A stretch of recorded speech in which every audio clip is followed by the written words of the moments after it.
అందరికీ నమస్కారం. నేను మీ కీర్తన. మీరు చూస్తున్నారు పొలిటికోస్ డివెన్ పాత్.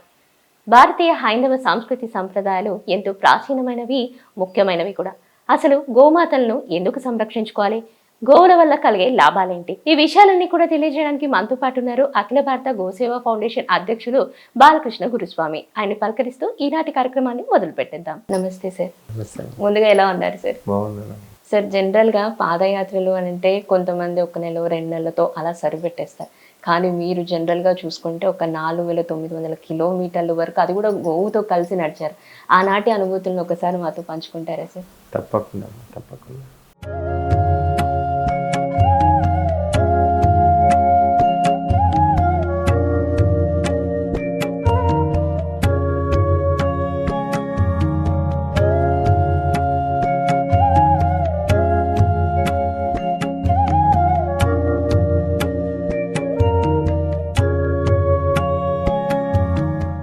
జై గోమాత.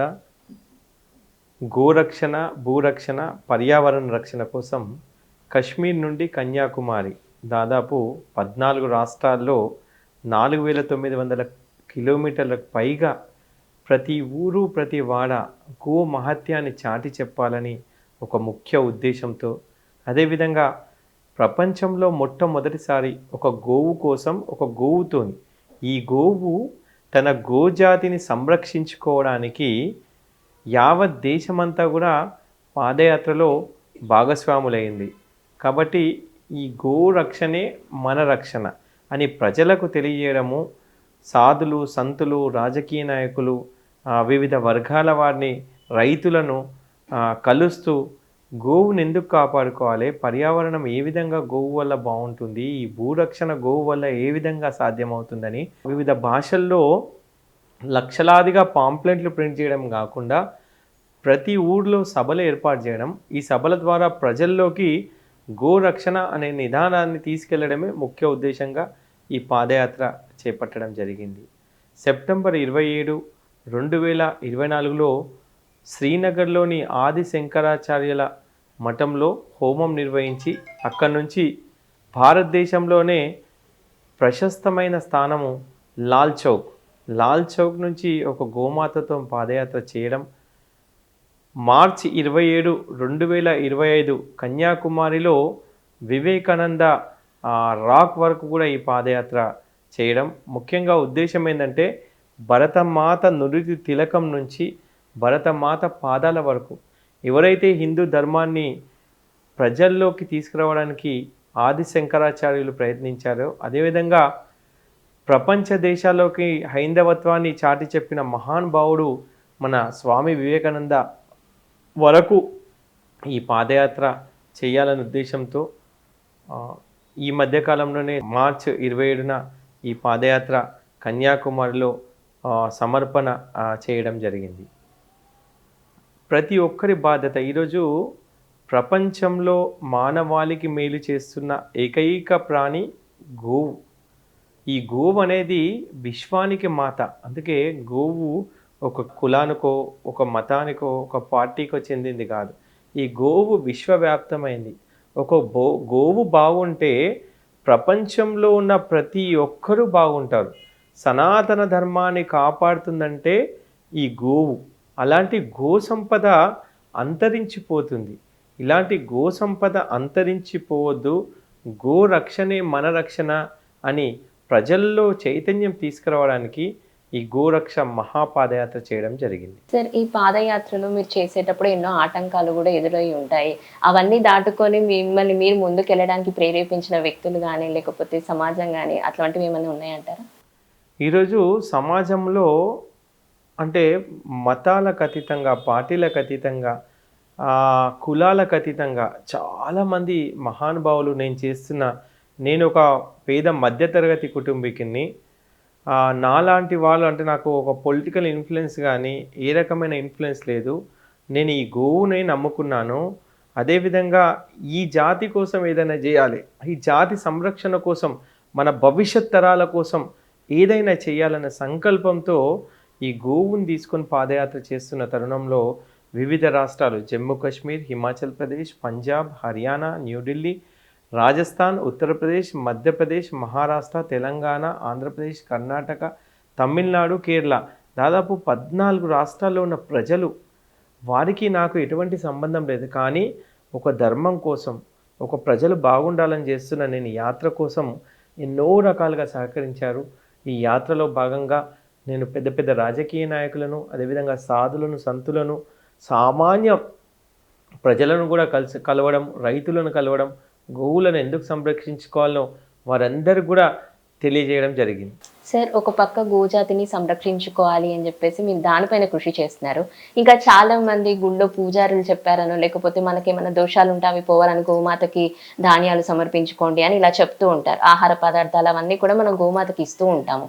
ఏదైనా పని చేసినా కూడా ముందుగా గోమాతని ప్రార్థించుకుంటే అంత మంచి అవుతుంది అని కూడా చెప్తూ ఉంటారు. సో దీన్ని మనం ఎలా చూడొచ్చు అంటారండి? గోవులు ఆధ్యాత్మిక పరంగా, ఆయుర్వేదిక పరంగా, అదేవిధంగా సైన్స్ పరంగా చాలా శ్రేష్టమైనవి.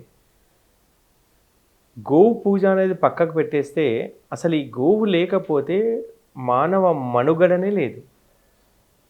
కొందరు గో పూజ పేరుతోని చాలా బాధ అనిపిస్తుంది. ఏంటంటే తమ ఇంట్లో మిగిలిపోయిన వస్తువులు ఆవులకు పెట్టడం, అదేవిధంగా ఆవులు ఏ రకమైన తిండి తింటాయి. ఒక ఆవు పచ్చగడ్డి, అదేవిధంగా ఎండుగడ్డి, కొన్ని మినరల్ మిక్చర్స్ అంటే ఇట్లాంటివి అవి తినే పదార్థాలు ఉన్నాయి. కానీ ఈరోజు చాలామంది వాటికి బియ్యము, ధాన్యాలు అసలు పెట్టి అరటిపండ్లు లాంటివి, వాటి పెప్సిసైడ్ చేసిన అరటిపండ్లు లాంటివి చాలామంది పెడుతున్నారు.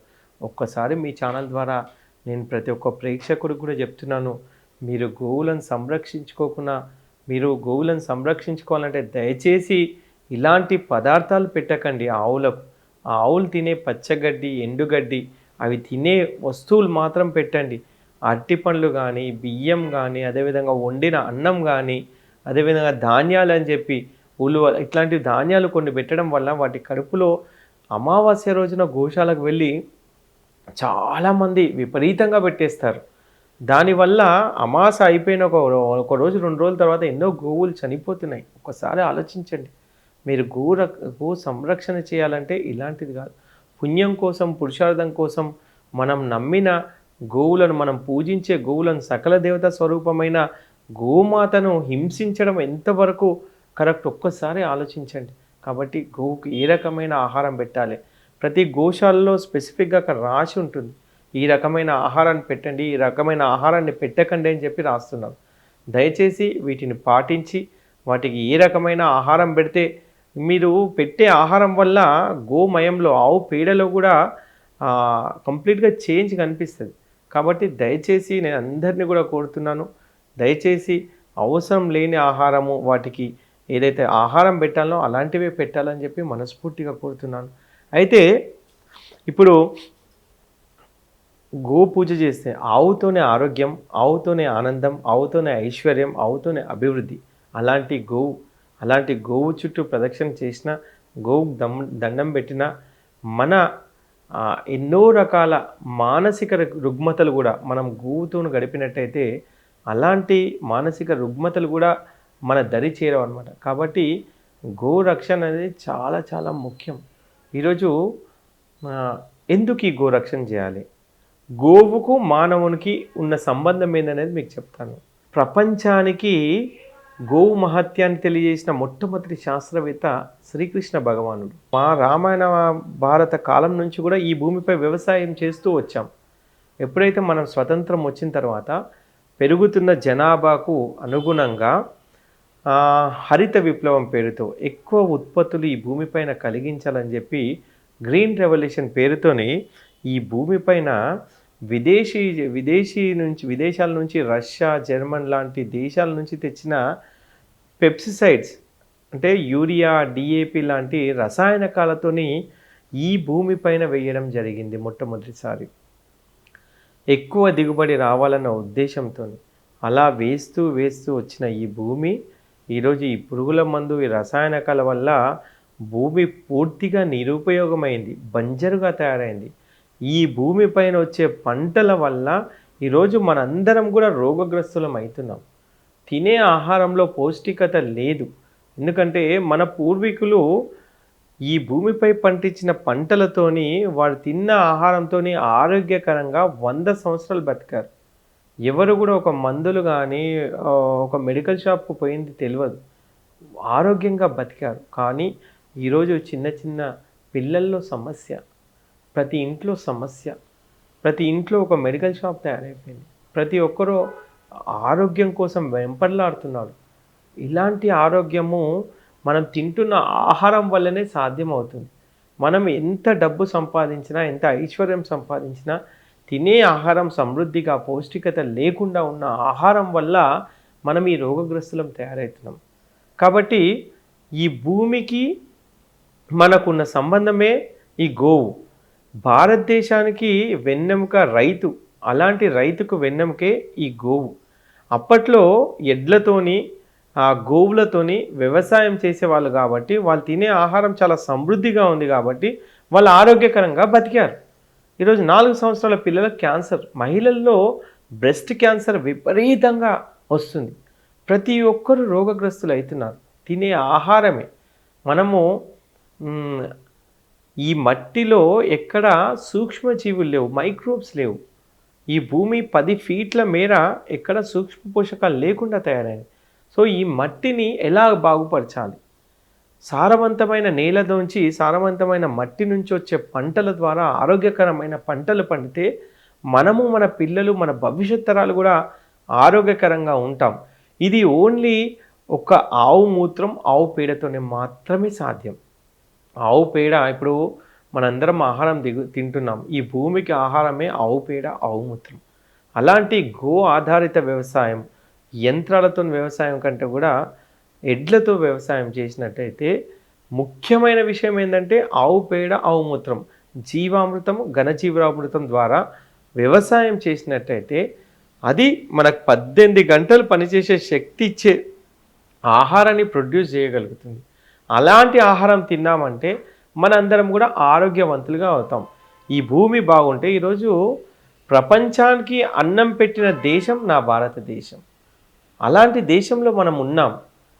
మొత్తం విశ్వానికి ఇక్కడ నుంచి ఆహార పదార్థాలు మనం విదేశాలకు ఎగుమతి చేసి ఎన్నో దేశాలకు అన్నం పెడుతున్న దేశం ఈ దేశం. ఈ దేశంలో ఇలాగే ఈ భూమిపైన రసాయనకాలు, పురుగుల మందులు, డిఏపీలు వేసి ఇంకా నిర్వీర్యమయ్యే లోపలే మనం వీటిని కాపాడాల్సిన బాధ్యత ప్రభుత్వాన్ని కానీ, మనందరిది కానీ, రైతులది కానీ, అందరి బాధ్యత ఈ మట్టిని కాపాడుకోవడం. అందుకే సేవ్ కౌ సేవ్ ఎర్త్ అంటూ మేము దేశవ్యాప్తంగా ప్రతి ఒక్కరిని చైతన్యవంతం చేసుకుంటూ తిరిగాము. ఈ మట్టి బాగుంటే మనం బాగుంటాం, ఈ మట్టి బాగుంటే ఈ దేశం బాగుంటుంది, ఈ మట్టి బాగుంటే ప్రజలు, భవిష్యత్ తరాలందరూ కూడా ఆరోగ్యకరంగా ఉంటారు. కాబట్టి ప్రతి ప్రభుత్వం, ఏ ప్రభుత్వం ఉన్నా, కేంద్ర రాష్ట్ర ప్రభుత్వాలందరి బాధ్యత ఈ మట్టిని బాగుపరచాలి, ఈ వ్యవసాయాన్ని బాగుపరచాలి. ఇది గో ఆధారిత వ్యవసాయం వల్ల మాత్రమే సాధ్యం. కాబట్టి అలాంటి ఒక దేశీవాలి ఆవు పూర్వం రోజులో దాదాపు ఒక మనిషికి 4 ఆవులు ఉండేవి. మనం 30 కోట్ల జనాభా ఉంటే దాదాపు 100 కోట్లకు పైగా గో జనాభా ఉండేది. అలాంటి గోజాతి ఈరోజు రోజు దేశవ్యాప్తంగా 50,000 నుంచి 1,00,000 ఆవులు అతి కిరాతకంగా చంపబడుతున్నాయి. ఏం పాపం చేశాయని చెప్పి ఈ గోవులను ఇంత కిరాతకంగా, ఇంత విచక్షణ రహితంగా చంపేస్తున్నారు. దీనికి ప్రతి ఒక్కరి బాధ్యత. ఈరోజు రైతులు గోవులను నమ్ముకోవాలి, గోవులను అమ్ముకోవద్దు. ఒక ఒట్టిపోయిన ఆవు పేడ కూడా దాదాపు 30 ఎకరాల పంటను సేద్యం చేస్తుంది. ఆవు మూత్రం, ఆవు పేడ చాలా ప్రశస్తమైనది. ఆవు నుంచి వచ్చే ప్రతి వస్తువు చాలా శ్రేష్టమైనది. ఆవు పాలు, ఆవు పెరుగు, ఆవు నెయ్యి, అదేవిధంగా ఆవు మూత్రము, ఆవు పేడ, పంచగవ్యాలు. ఈ పంచగవ్యాలతోని ఈ పంచభూతాలు కాపాడబడతాయి. యజ్ఞయాగాది క్రతువులు చేయాలంటే కూడా ఈ పంచగవ్యాలు కావాలి. అదేవిధంగా మనము ఆరోగ్యకరంగా ఈ భూమిపైన పంటలు పండాలన్నా గోవు కావాలి. అలాంటి గోవు అంతరించిపోతే మానవ మనుగడకే ప్రమాదం. భూమి బాగుంటే ఈ భూమిపైన ఏ మతస్థుడైనా కానీ ఈ భూమిపైన ఆరోగ్యకరంగా బతకవచ్చు. అలాంటి భూమే నిర్వీర్యమైపోతే మనందరము ఏ విధంగా బతకగలుగుతాం ఒక్కసారి ఆలోచించండి. మనమందరం కూడా మన జీవితాలు గడిచిపోతున్నాయి, కానీ వచ్చే తరం, వచ్చే భవిష్యత్ తరానికి ఆరోగ్యాన్ని అందించాలి. వచ్చే భవిష్యత్ తరానికి మనము వారి ఆరోగ్యానికి బాటలు వేయాల్సిన బాధ్యత ప్రతి ఒక్కరిపై ఉంది. మనం ఎన్ని డబ్బులు సంపాదించి పెట్టినా మన పిల్లలు ఆరోగ్యంగా లేకపోతే వాళ్ళెవ్వరు కూడా ఈ భూమిపైన బతకలేరు. కాబట్టి వాళ్ళ ఆరోగ్యాన్ని దృష్టిలో పెట్టుకొని ఈ దేశీవాలి గోవులు అంటే మన మూపురము కింద గంగడోలు ఉన్నది మాత్రమే మన దేశీవాలి ఆవు. ఈ దేశీవాలి ఆవు సైన్స్ పరంగా ఇక్కడ ఎక్కడ కూడా ఆవు పూజ అనేది పక్కకు పెట్టేస్తే science, what is the science behind this cows? The indigenous desi cows అంటే చాలా ఒక మూపురం, ఒక ఆవుకుండే మూపురంలో సూర్యకేతు నాడి ఉంటుంది. ఈ సూర్యకేతు నాడి పైన ఎప్పుడైతే సూర్యరశ్మి కిరణాలు పడ్డాయో అక్కడ ఒక కాస్మిక్ ఎనర్జీ రిలీజ్ అవుతుంది. అందుకే ఆవు పాలల్లో బంగారం ఉందంటారు. ఆవు కడుపు అమృత భాండాగారం లాంటిది. అది మనకు పనికిరాని గడ్డి తిని మనకు అవసరం వచ్చే అన్నీ కూడా ఇస్తుంది. ఈరోజు అమ్మ 3 సంవత్సరాలు పాలిస్తే ఈ గోవు జీవితకాలం పాలిస్తుంది. ఒక గోవును కోసుకొని తింటే 60-70 మంది మాత్రం తినగలుగుతారేమో ఒక పూటకు. కానీ అదే గోవు బతుకుంటే జీవితకాలం మనందరం ఆరోగ్యంగా బతకగలుగుతాం. అందుకే రాజ్యాంగంలో ఆర్టికల్స్ ఉన్నాయి. 48A ఆర్టికల్ ఉంది. దీని ప్రకారం చట్టరీత్యా గోహత్య అనేది మహాపాపం. అలాంటిది ఎవరు పట్టించుకునే విధంగా అతి కిరాతకంగా ఒక్కొక్క DCMలో 50-60 పైగా ఆవులు ఎంతో కింద 1997 ఆంధ్రప్రదేశ్ గోవధ చట్టాలు ఉన్నాయి. కానీ ట్రాన్స్పోర్ట్ యాక్ట్ ఉంది. ఒక ఆవులను దాదాపు 30-40 పైగా ఆవులను తీసుకుపోవడం నేరం అని చెప్పి ఎన్నో రకాలుగా హింసించి ఆవుల కాళ్ళు విరగొట్టి చేతులు విరగొట్టి ఎన్ని రకాలుగా దాన్ని హింసించి నీళ్లు లేకుండా ట్రాన్స్పోర్ట్ చేసి కబేళలకు తరలిస్తున్నారు. దీనివల్ల అందరం అంతరించిపోయే ప్రమాదం ఏర్పడుతుంది. మానవ మనుగడకే ప్రమాదం ఏర్పడుతుంది. అప్పట్లో ప్రతి గ్రామంలో కూడా ఎన్నో గోవులు ఉండేవి. ఆ గోవుల వల్ల ఆ గ్రామం సస్యశ్యామలమైన పంటలను ఇచ్చేది. అలాంటి గోవులు అలాంటి గ్రామాలు కరువైపోతున్నాయి. ఈరోజు ఎక్కడ చూసినా జెర్సీ ఆవులకు దేశీ ఆవులకు గల వ్యత్యాసం ఏంటి ఒక్కసారి ఆలోచించండి. ఈ ఆవు పాలకు ఆ ఆవు పాలకు చాలా తేడా ఉంటుంది. ఆవు పేడకు జెర్సీ ఆవు పేడకు చాలా తేడా ఉంటుంది. అయితే అలాంటి ఆవులు ఈరోజు జెర్సీ అనేది హోలిస్టిన్ అనేది విదేశీ జాతి ఆవులు. మన దేశీవాలి ఆవు జాతుల వల్ల చాలా చాలా చాలా ఉపయోగాలు ఉన్నాయి. అందుకే మన దేశీవాలి ఆవుల మూత్రం కానీ పేడ కానీ పేటెంట్ హక్కులు తీసుకునే విధంగా విదేశాలు ఇంతకుముందు పేటెంట్గా తీసుకున్నారు. తర్వాత మన దేశం వాటిని తిరిగి బ్యాక్ తెచ్చుకుంది. అంటే ఈ దేశీవాలి ఆవుల మహత్యం ఎంత బాగుంది చూడండి. ఈరోజు దాదాపు 40 దేశాలకు పైగా మన దేశీవాలి ఆవులను మన రాష్ట్రంలో ఉన్న ఒంగోలు జాతి కానీ మిగిలిన జాతులు సాహివాల్, అదేవిధంగా గిరి ఆవులు, కాంక్రీట్ ఆవులు, ఇలాంటి ఆవులు ఎన్నో విదేశాలకు తీసుకువెళ్ళి అక్కడ బ్రీడింగ్ చేసి ఇజ్రాయెల్, బ్రెజిల్ లాంటి దేశాల్లో కూడా మన దేశీవాలి ఆవుల పాలు తాగి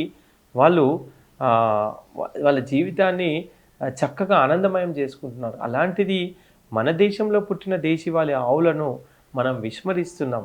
దీనివల్ల మన భవిష్యత్ తరాల బతుకులు ప్రశ్నార్థకంగా మారిపోతున్నాయి. కానీ అందరి బాధ్యత ఈ గోరక్షణ అనేది ప్రతి ఒక్కరి బాధ్యత. కాబట్టి అందరం కలిసి గోరక్షణ, భూరక్షణ, పర్యావరణ రక్షణ, ఈ దేశ రక్షణ చేయాల్సిన బాధ్యత ప్రతి ఒక్క భారతీయుడిపై ఉందని చెప్పి నా అభిప్రాయం అండి. అసలు భారతదేశంలో ఎన్ని గోవి జాతులు ఉన్నాయండి? అవి మనల్ని అంటే ఎలా గుర్తించవచ్చు అంటారు? మీరు అన్నారు ఇప్పుడు మాటల సందర్భంలో, అంటే అబ్రాడ్లో కూడా ఇలాంటివి ఉన్నాయి, మనం గుర్తించడం కూడా చాలా కష్టం, చాలా డిఫరెన్స్ కూడా ఉంటుంది అని చెప్తున్నారు. కాబట్టి అసలు వాటిని ఎలా గుర్తించవచ్చు అంటారు? మన దేశీవాలి ఆవులను గుర్తించాలంటే ముందు ఒకటేనండి, దానికి పైన వీపు పైన మూపురం ఉంటుంది, కింద గంగడోలు. ఈ గంగడోలు ప్రశస్తం ఏంటంటే ఇండియన్ మెడికల్ అసోసియేషన్ వారు ఏవైతే పాలు ఇస్తున్న అన్ని జంతువులను కూడా కొద్దిగా విషం అన్నిటికీ విషాలు ఇచ్చేసి వాటి పాలు ఏ విధంగా వస్తాయని చెప్పి దాన్ని టెస్ట్ చేయడం జరిగింది. అయితే ఈ గోవుకు కూడా విషం ఇస్తే అన్ని జంతువులో కూడా వాటి పాలల్లో విషం వచ్చింది. కానీ ఈ గోవు మాత్రమే తన గరళంలో ఈ విషాన్ని దాచుకొని అమృతతుల్యమైన పాలిచ్చింది. అయితే అందుకే ఈ గోవు గరళంలో ఎటువంటి విష పదార్థాలైనా ఇక్కడ టాక్సిక్ నాన్ టాక్సిక్స్ అని ఈ ఆవు ఏదైతే తీసుకుంటుందో ఇక్కడ సెన్సార్ చేస్తుంది. సెన్సార్ చేసి అది తీసుకునే ఆహారాన్ని రెండు భాగాలుగా విభజిస్తుంది. ఆ ఒక భాగం ఏదైతే మనం తీసుకున్న శరీరంలో కలిసి సమృద్ధికరమైన పాలు పేడ ఈ విధంగా ఇచ్చేది. అలాంటి ఆవు ఈరోజు మానవునికి ఎంతో మేలు చేస్తుంది. కాబట్టి ఈ గోజాతి దాదాపు 300 పైగా జాతులు ఉండేవి, అన్నీ అంతరించిపోయాయి. ఇప్పుడు దాదాపు తెలిసి ఒక 30 జాతుల వరకు. ప్రతి రాష్ట్రంలో ఆ రాష్ట్ర భౌగోళిక పరిస్థితులను అనుసారంగా జాతులు, ఇప్పుడు మన తెలంగాణ ఆంధ్రప్రదేశ్ రాష్ట్రంలో ఒంగోలు జాతి, అదేవిధంగా పుంగనూరు జాతి ఈ మధ్యకాలంలో చాలా ప్రశస్తమైన జాతి. పుంగనూరు దాంట్లో చాలా హ్యూమిడిటీ పవర్ ఉంటుంది. A2 మిల్క్ అంటారు, చాలా ప్రశస్తమైన పాలు ఈ ఆవు వల్ల. అదేవిధంగా నెయ్యి, ఆవు పాలతోని ఆవు పాలు, పెరుగు, నెయ్యి. అసలు నెయ్యి ఒక పిడక పైన ఒక చెంచాడు నెయ్యి వేసి మన ఇంట్లో వెలిగించుకున్నట్టయితే 1000 టన్నుల ఆక్సిజన్ ఉత్పత్తి అవుతుంది. మీ అందరికి తెలుసు, కరోనా టైంలో మనము ఆక్సిజన్ కోసము వెంపర్లాడాం. అదే మీ ఇంట్లో రోజు ఒక పిడక, ఆవు పిడకతోని మీరు ఒక నెయ్యి చుక్కలు వేసి దాన్ని వెలిగించినట్టయితే దాని ద్వారా వచ్చే పొగ వల్ల మంచి ఆక్సిజన్ ఉత్పత్తి అవుతుంది. ఆవు పాలు మానవుని మేధాశక్తిని పెంచుతుంది. అదేవిధంగా పెరుగు, ఒక ప్రెగ్నెంట్ ఉమెన్కు మీరు ఆవు పాలు, ఆవు పెరుగు, ఆవు నెయ్యి, శ్రేష్టమైన ఆవు నెయ్యి. ఆవు నెయ్యి అంటే చాలామంది అనుకుంటారు ఏంటంటే 600-700 రూపాయలు కిలో దొరికేది ఆవు నెయ్యి కాదండి. అది ఆవు నెయ్యి అని తెచ్చుకుంటారు. కానీ 1 కిలో ఆవు నెయ్యి తయారు కావాలంటే, 1 లీటర్ తయారు కావాలంటే దాదాపు 30 లీటర్ల ఆవు పాలు అవసరం పడుతుంది. దానికి కూడా ఆవు పాలను తోడు పెట్టి పెరుగు చేయడం, పెరుగుని చిలికి మజ్జిగ చేయడం, మజ్జిగ ద్వారా వెన్న తీయడం, వెన్నను కాచి చేసిన తర్వాత నెయ్యి రావడం. ఇది ఈ పద్ధతి ప్రకారం 30 లీటర్ల ఆవు పాలు అంటే 1 లీటర్ ఆవు పాలు 100 రూపాయలు వేసుకున్న మినిమం 3000 రూపాయలు కిలో ఉంటుంది ఒక ఆవు నెయ్యి. 3000 నుంచి 4000, 5000 ఆ ప్రాంతంలో ఉన్న పాల రేటును బట్టి. ఇది స్వచ్ఛమైన దేశీవాళి ఆవు నెయ్యి. ఈ నెయ్యి వల్ల ఎన్నో రకాల రోగాలు, అంటే హార్ట్ ప్రాబ్లమ్స్ కానీ, హెల్త్ పరంగా ఏ ప్రాబ్లమ్స్ ఉన్నా కానీ ఈ నెయ్యి వల్ల మనం ఆరోగ్యకరంగా ఉంటాం. అలాంటి నెయ్యి మన ఇళ్ళల్లో ఉండాలి. అలాంటి ఆవు పాలు తాగాలి. ఈరోజు ఎంత బాధ అవుతుంది చూడండి. పాకెట్ పాలు, స్టోరేజ్ చేసిన పాకెట్ పాలు, ఎలాంటి పాలు తాగుతుంది? జెర్సీ ఆవు పాలు, అది విషం. మనము ఆరోగ్యాన్ని విస్మరిస్తున్నాం. నేను అందరికి చెప్పేది ఒకటే, ఏ చిన్న కుటుంబమైనా, ఏ పేద కుటుంబమైనా స్వచ్ఛమైన దేశీవాళి ఆవు పాలు, ఆవు పెరుగు, ఆవు నెయ్యి ఇలాంటి ఆవు ఉత్పత్తులను వాడినట్టయితే ఆరోగ్యకరంగా ఉంటాం. ఇంకో విషయం ఏంటంటే, ఆవు పేడ, ఆవు మూత్రంతో ఎన్నో రకాల ప్రొడక్ట్స్ తయారవుతుంది. సబ్బులు, పళ్ళపొడి, ఆవు పేడతో చేసిన పళ్ళపొడి ఎంత బాగుంటుందండి. ఇది ఛాలెంజ్. ఒక డెంటల్ డాక్టర్, మీకున్న పళ్ళ సమస్యలతో ఒక డెంటల్ డాక్టర్కి పోయినట్టయితే 1000 రూపాయలు, ఒక పన్ను బీగిపించుకున్న 40,000, 50,000, రూట్ కెనాల్ అని, అదని ఇదని. అదే మీరు ఒక 40-50 రూపాయలకు దొరికే ఈ పౌడర్ వాడినట్టయితే మీకు ఎలాంటి పళ్ళ సమస్యలు రావు. ఈరోజు ఆవు పేడతోని చిన్న స్టిక్కర్ తయారవుతుంది. ఈ స్టిక్కర్ను మన ఫోన్లకు పెట్టుకున్నట్టయితే ఇలాంటి రేడియేషన్లు రావు. ఇదంతా సైన్స్. ఆవుతో చాలా పెద్ద సైన్స్ ఉన్నది. ఈ మధ్యకాలంలోనే జపాన్లో ఒక రాకెట్ లాంచ్ చేయడం జరిగింది. ఆవు పేడతోని మిథేన్ అనే లిక్విడ్ తయారు చేసి ఆ లిక్విడ్ ద్వారా రాకెట్ లాంచ్ చేయడం జరిగింది. అంటే ఎన్ని రకాలుగా బయోగ్యాస్ అని, ఆవు పేడతోని జీవామృతము, ఘనజీవామృతం అని, ధూప్ స్టిక్స్. ఈరోజు మనందరం ఉదయం లేవగానే పూజలు చేస్తున్నాం. వాడే అగరబత్తులు, ఈ అగరబత్తుల వల్ల మన లంగ్స్లో పొగ చేరుకొని ఎన్నో రకాల ఇబ్బందులకు ఒక మహిళ ఎన్నో రకాల ఇబ్బందుల పాలవుతుంది. అదే మీరు గోమయంతో వెలిగించిన ధూప్ స్టిక్స్తోని అలాంటి ఏ రకమైన ప్రాబ్లమ్స్ ఉండేవి. అది ఇప్పుడు మార్కెట్లో వచ్చే ప్రోడక్ట్స్ కూడా కల్తీ అవుతున్నాయి కదా స్వామి. సో ఇవన్నీ అంటే ప్యూర్ అని చెప్తారు, తీసుకునేటప్పుడు కూడా మనం ప్యూర్ అనే వెనకాల రాసినటువంటి డిస్క్రిప్షన్ ఏదైతే ఉందో అదంతా చూసే తీసుకుంటాము. కానీ ఒకప్పుడు వైద్యం కోసం ఉపయోగించే ఈ గోవు పాలు కానివ్వండి, నెయ్యి కానివ్వండి, ఇవన్నీ ఏవైతే ఉన్నాయో ఇప్పుడు అవి కల్తీ అవ్వడం వల్ల జనాలు కూడా తీసుకోవడం మానేశారు. క్రమంగా అది అంతరించిపోతుంది జాతి అన్నది అన్నట్టుగా తెలుస్తోంది. సో దీని గురించి ఏం చెప్తారు? కల్తీ ఇవ్వడం వల్ల తీసుకోవడం కాదమ్మా, ప్రజలకు ఆవుకు, దేశీవాలి ఆవుకు, జెర్సీ ఆవుకున్న తేడా తెలియకపోవడం. ఆవు పాలు తీసుకురమ్మని చెప్పినప్పుడు జెర్సీ ఆవులకు ప్రభుత్వాలు లోన్ ఇస్తున్న తరుణంలో ఒక దేశీవాలి ఆవు 2 లీటర్ల నుంచి 6 లీటర్లు మాత్రమే ఇస్తుంది పాలు. అదే జెర్సీ ఆవులు 10 లీటర్లు 12 లీటర్లు పాలు ఇస్తుంది. జనాలు కమర్షియల్ యాక్టివిటీ కోసం వాళ్ళు బతకడానికి ఆర్థిక పరంగా ఉన్న ఇది తొలగించుకోవడానికి జెర్సీ ఆవులను తీసుకుంటున్నారు. ఈ జెర్సీ వాళ్ళు అంటే మీకు వచ్చే పాలు దేశీవాలి ఆవు పాల, జెర్సీ పాల? ఒక నిమిషం గ్రహించండి. ఆరోగ్యం ఏ రకంగా వస్తుంది? గోశాలలో దేశీవాలి ఆవు పాలు ఉంటాయి. ఇక్కడ కొన్ని సమృద్ధికరమైన కొందరు దేశీవాలి ఆవు పాలను మాత్రమే విక్రయిస్తారు. అలాంటి ప్లేసెస్కి వెళ్ళి అలాంటి ఆవు పాలు తీసుకోండి. ఈరోజు ఆర్గానిక్ పేరుతోని సహజ సిద్ధమైన వ్యవసాయాన్ని మర్చిపోయాం. మనం తింటున్న బియ్యము ఎలాంటి బియ్యం తింటున్నామంటే ఆ బియ్యం వల్ల మీకు వచ్చే రోగాలు. అదే సహజ సిద్ధమైన వ్యవసాయంతో ఎక్కడ పురుగుల మందులు కానీ రసాయనకాలు కానీ లేకుండా ఓన్లీ జీవం అంటే ఆవు పేడ, ఆవు మూత్రంతో చేసిన వ్యవసాయం ద్వారా వచ్చిన పంటలతో పండించిన ఆహారం తిని చూడండి, ఎంత ఆరోగ్యకరంగా ఉంటాం. మన బాధ్యత మన ఆరోగ్యాన్ని రక్షించుకోవడం.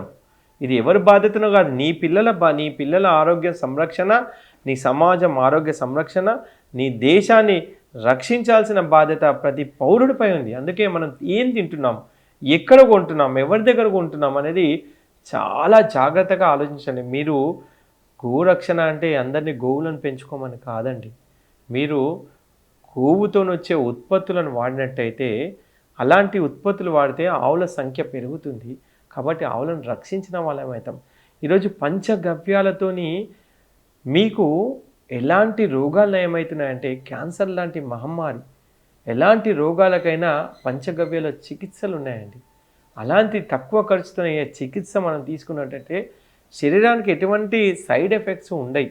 మనం తీసుకునే మందులు ఒకసారి ఆలోచించండి, ఏ రకమైన మందులు తీసుకుంటాం. ఆరోగ్యం కావాలంటే అందుకే చెప్పాను, ఆవుతోనే ఆరోగ్యం, ఆవుతోనే ఐశ్వర్యం, ఆవుతోనే అభివృద్ధి, ఆవుతోనే అన్నీ వస్తాయి. కాబట్టి అలాంటి ఆవును దూరం చేసుకున్న తరుణంలోనే ఈరోజు మనం రోగగ్రస్తులంగా తయారవుతున్నాం.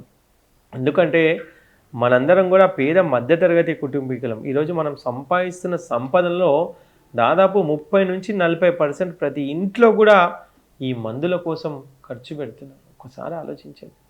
ఒక రోగం వచ్చినట్టయితే హాస్పిటల్ పాలయ్యి, అప్పుల పాలయ్యి, ఎంత దుర్భరమైన పరిస్థితుల్లో జీవిస్తున్నాం మనం. కాబట్టి మనం ప్రభుత్వాలంతా కోరేది ఒకటే, మాకు ఆరోగ్యం కావాలి, మా పిల్లలకు ఆరోగ్యం కావాలి, మా పిల్లలకు భవిష్యత్తు కావాలి, ఈ సమాజం ఆరోగ్యంతో జీవించాలి. ఇది నేను ప్రభుత్వాన్ని అంతా కోరేది కూడా. ఆరోగ్యకరమైన సమాజం రావాలి. అప్పుడే మనందరము ఈ దేశాన్ని, అదేవిధంగా మన భవిష్యత్తును కాపాడుకోగలుగుతాం. ఇప్పుడు గోవులను జాతీయ జంతువుగా కూడా ప్రకటించాలి అని చాలా మంది డిమాండ్ చేస్తున్నారు. మీరు కూడా దానికోసమే కృషి చేస్తున్నారు. సో ఇది ఎంతవరకు సఫలీకృతం అవుతుందని అనుకుంటున్నారు? ఈరోజు దేశవ్యాప్తంగా గోవులు చంపబడుతున్నాయి. ఒకవేళ ఈ గోవును జాతీయ ప్రాణిగా గుర్తించినట్టయితే రాజ్యాంగబద్ధంగా బతుకుతుంది. ఈ గోవుపై ఎవరైనా చెయ్యాలంటే చెయ్యలేరు. రాజ్యాంగపరంగా బతికిన ఆవు వల్ల మనము ఎన్నో రకాల పంటలకు ఆవులను ఉపయోగించవచ్చు. అదేవిధంగా మానవ మనుగడకు ఏవైతే అవసరమైన వస్తువులు ఉన్నాయో, పంచగవ్యాలు, పాలు, పెరుగు, ఇలాంటివన్నీ సమృద్ధిగా అందరం ఆరోగ్యకరంగా జీవించాలంటే ఇలాంటి వస్తువులు ఎక్కువ ప్రొడ్యూస్ కావాలి. ఇందాక మీరు అన్నట్టు కల్తీ పాలు దొరుకుతున్నాయని, ఎప్పుడైతే గో సంతతి పెరుగుతుందో అలాంటి గోవుల ద్వారా మనము ఆరోగ్యకరమైన పాలు ప్రజలకు అందించే విధంగా ఏర్పాటు చేయాలి. ఈ మధ్యకాలంలో తిరుమల తిరుపతి దేవస్థానం, ఇలాంటి తిరుపతి దేవస్థానంలో కూడా కల్తీ అనేది ఎవరు నిరోధించలేకపోతున్నారు. అదే సమృద్ధిగా 1,00,000 గోవులను తిరుమల తిరుపతి దేవస్థానం లాంటి సంస్థలు అక్కడ పెట్టి ఆ పాలను రాష్ట్ర వ్యాప్తంగా అందరికీ డిస్ట్రిబ్యూట్ చేసిన ఒక నమ్మకం ఏర్పడుతుంది.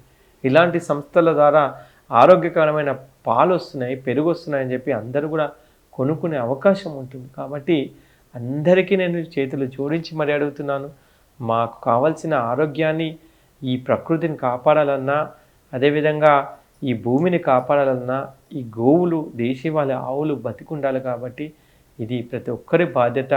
ఈ గోవులను కాపాడడం వైపు రాజకీయ నాయకులు కానీ, సాధులు సంతులు కానీ ప్రతి ఒక్కరూ దీనిపైన కృషి చేయాలని నేను మనస్ఫూర్తిగా కోరుతున్నానండి. అంటే గోవులను రక్షించుకునే క్రమంలో మీరు ఇక ముందట అంటే ఎటువంటి ఉద్యమం చేయబోతున్నారు? ఆర్ ఎల్స్ ఎవరైనా కలవబోతున్నారా? వారి నుంచి ఏమైనా హెల్ప్ కోరుకుంటున్నారా? ఇటు ప్రభుత్వం కానివ్వండి, నార్మల్ మనలాంటి సామాన్యులకు కానివ్వండి, ఏమైనా చెప్పాలనుకుంటే ఏం చెప్తారు సార్?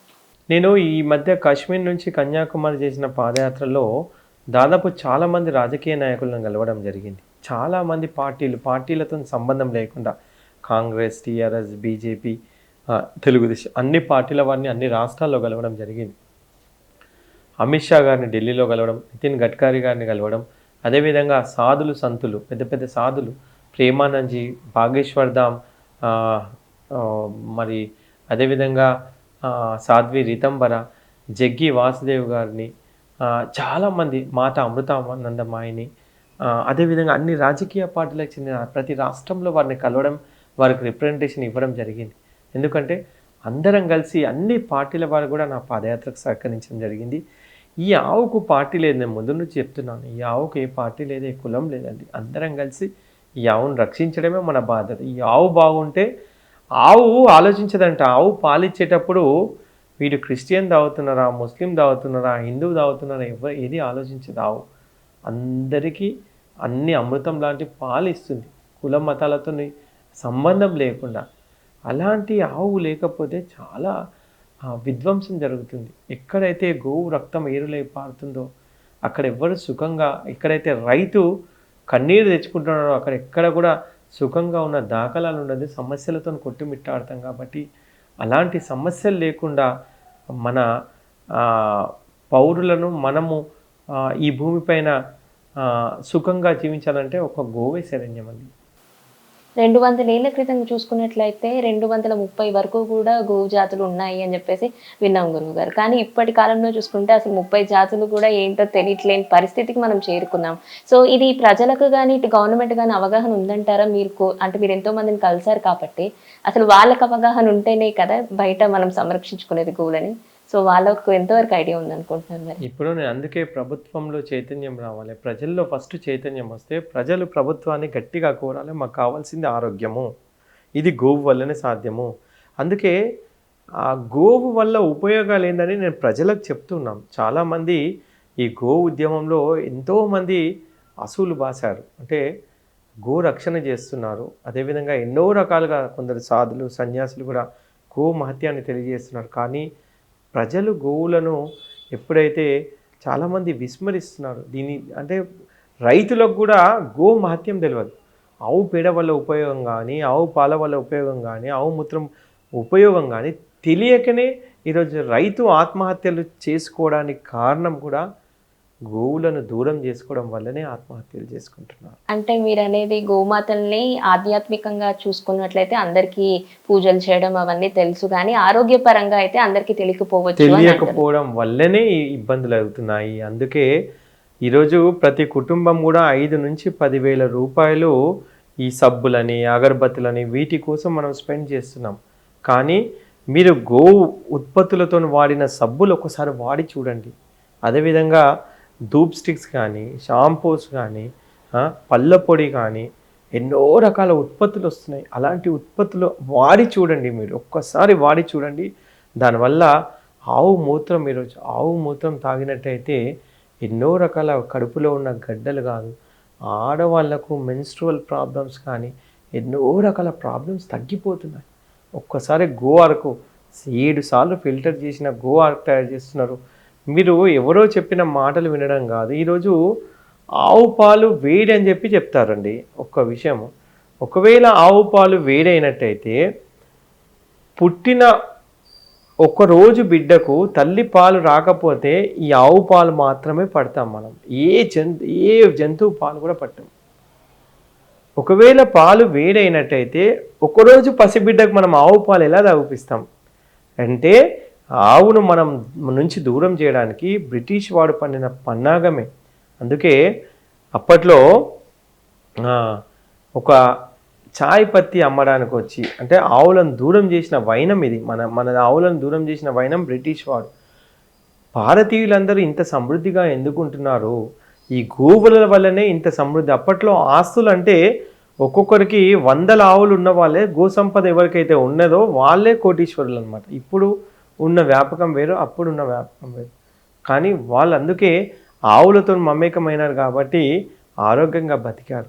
ఒక ఆవు గోశాలలో కానీ మీరు ఆవుతో ఒక 10 నిమిషాలు గడిపినట్టయితే మీకు మానసిక రుగ్మతలు కూడా వెళ్ళిపోతాయి. మీరు చాలామంది చిన్న చిన్న సైన్స్ చెప్తున్నాను మీకు. మీరు గోశాలకు వెళ్ళి ఆవు పేడలో కాలు పెట్టండి, కాళ్ళ పగుళ్ళు కానీ మీ కాళ్ళలో ఉన్న రోగాలు కానీ బీపీలు షుగర్లు కానీ తగ్గుతున్నాయి. ఇది నేను చెప్పడం కాదు, మీరు అనుభవించండి, గోశాలకు వెళ్ళి అనుభవించండి, ప్రాక్టికల్గా అనుభవించండి. దీనికి ఏ రకమైన ఖర్చు ఉండదు.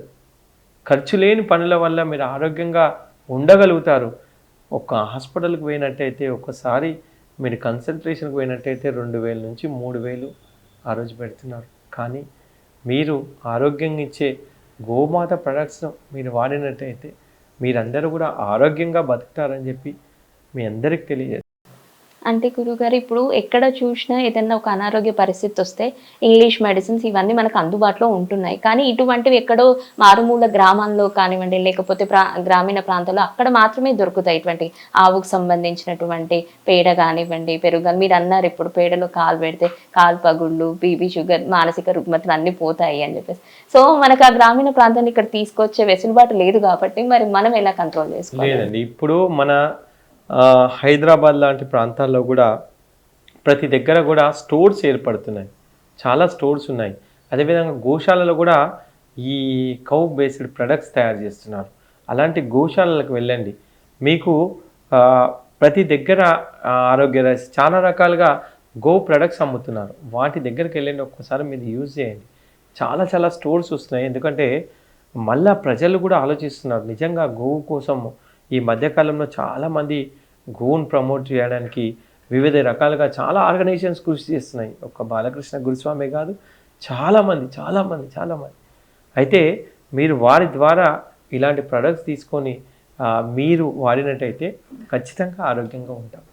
Okay, thank you so much గురువు గారు. చాలా మంచి మంచి ఔషధ గుణాలు ఎలా ఉంటాయి, మానసిక రుగ్మతలను ఎలా తొలగించుకోవాలో చాలా చక్కగా వివరించారు. ఇక ఆఖరిగా ప్రేక్షకుల కోసం గోమాతలను మాత్రమే కాకుండా పూజలు చేయొద్దు అని మీరు అంటున్నారు. అంటే ఇచ్చే ధాన్యాలు కానివ్వండి, పూజలు చేయొద్దు అంటే నేను పూజలు చేసే విధానంలో మార్పు రావాలి. మీరు పెట్టే ఆహారం గోవులకు ఏదైతే పెడుతున్నారో ఆ ఆహారం వల్ల ఆ గోవుకు నష్టం వాటిల్లొద్దు. గోవుకు మనం ఏది పెట్టినా తినేస్తుంది, అది తినేస్తుంది కదా అని మీరు ఏ రకమైన ఆహారం పెట్టాలో ఒకసారి ఆలోచించండి. దానివల్ల దానికి ఆ హానికరం కావద్దు. ఆవు తినే పచ్చగడ్డి లాంటి వస్తువులు పెట్టినట్టయితే ఆ పేడలో కూడా పౌష్టికత ఏర్పడుతుంది. మంచి ఆరోగ్యకరమైన పేడ కానీ మూత్రం కానీ అక్కడి నుంచి లభిస్తుంది. మీరు అదే ఇలాంటి ధాన్యాలు పెట్టడం వల్ల కంప్లీట్గా అవి రోగగ్రస్తులు అవుతున్నాయని చెప్పి ఆలోచించండి. పూజలు చేసే విధానంలో మనం మార్పులు తెచ్చుకోవాలి. ఏ రకమైన పూజలు, ఏ విధంగా గోవుకు హానికరం లేకుండా ఏ విధమైన ఆహారాన్ని అందించాలనేది ప్రత్యేకంగా దృష్టిలో పెట్టుకోవాలని చెప్పి మనస్ఫూర్తిగా కోరుతున్నాను. Okay, thank you so much sir. So విన్నాం కదండి, జనరల్ గా బాలకృష్ణ గురుస్వామి గారు చెప్పినట్లు గోమాతలను పూజించడం వల్ల తప్పులేదు, కానీ వాటికి మనం ధాన్యాలు కానీ ఇతర ఆహార పదార్థాలు అన్ని కూడా అందిస్తూ ఉంటాము. తద్వారా గోవుల యొక్క ఆరోగ్యం కూడా క్షీణిస్తుంది. మనం ఏం పెడుతున్నాము, ఎలా పెట్టబోతున్నాం అన్నది కూడా ఒకసారి గ్రహించుకోగలగాలి. తద్వారా గోమాతలు కూడా ఆరోగ్యంగా ఉంటాయి, మన ఆరోగ్యాన్ని కూడా కాపాడుకున్న వాళ్ళం అవుతాం. సో సార్ చెప్పినట్టుగా మనకు అందుబాటులో స్టోర్స్ కూడా వస్తున్నాయి. గోమాతకు సంబంధించినటువంటి పెరుగు కానివ్వండి, పాలు కానివ్వండి, మెడిసిన్స్ కానివ్వండి అన్ని అందుబాటులో ఉన్నాయి. కాబట్టి మీకు అనారోగ్య సమస్యలు ఏదైనా వస్తే దగ్గరలో ఉన్న స్టోర్స్ కి కూడా వెళ్ళండి. గోమాతకు ఉన్న ప్రోడక్ట్స్ గురించి తెలియజేయండి. ప్రతి ఒక్కరికి మీరు కూడా అవగాహన పెంచుకోండి. ఈ కార్యక్రమం మీకు నచ్చిందని అనుకుంటున్నాను. మరో కార్యక్రమంలో మళ్ళీ మీ ముందుంటాను. అంతవరకు చూస్తూనే ఉండండి Politicos. This is Keerthana signing off. Please subscribe to the channel and download the Politicos app from the links in the description.